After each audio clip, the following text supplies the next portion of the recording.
Yeah. Yeah. Yeah. Yeah. Yeah. From the field to the plans may disiplina. Bakal lang loob, utak kay Hermanado na. Boot sa lupa, hawak ang misyon. Sa bawat galaw may direksyon. Hindi lang sundalo, hindi lang drawing. Bawat kuwit may laban, nakaakibat din. Sa gubat, sa bundok, sa konkretong daan. Parehong digmaan, parehong panindigan. Corps of Engineers, mindset tahimik pero klaro. Focus sa detalye, walang puwang sasablay o sabik na galaw. Sa plano ng depensa, sa plano ng gusali. Lahat dapat eksakto, walang pwede mali. Sa gabi, may bantay. Sa araw, may plano. Wala ang mundo pero iisa ang panata ko. Maglingkod, magtayo, magtanggol ng bayan. Sa lapis at armas, pareho kong tangan.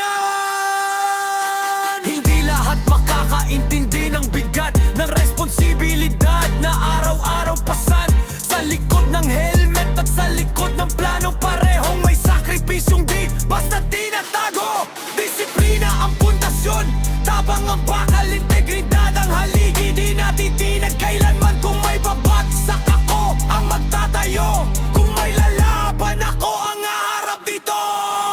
Mililir architect, hindi lang titulo, ito ay buhay na pinili ko. Sa bawat hakbang may dangal at respeto, sa bawat tagumpay tahimik pero totoo. Hindi naghahanap ng papuri, basta alam kung tama ang aking sinisilbi. Para sa lupa, para sa tao, para sa kinabukasang itinatayo.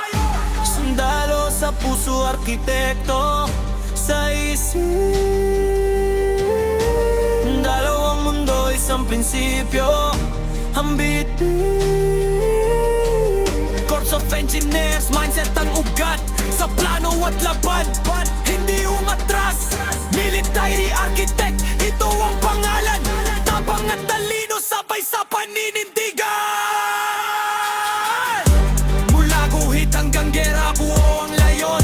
Magligtas, magtayo, magbigay proteksyon. Hindi lang para sa ngayon, kundi sa bukas. Ito ang buhay na pinili kong landas. Pinili kong landas. Pinili kong landas. Pinili kong landas. Military architect, hanggang dulo sa bayan na dangal ako ay maninindigan buo.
Tô de salto alto, vou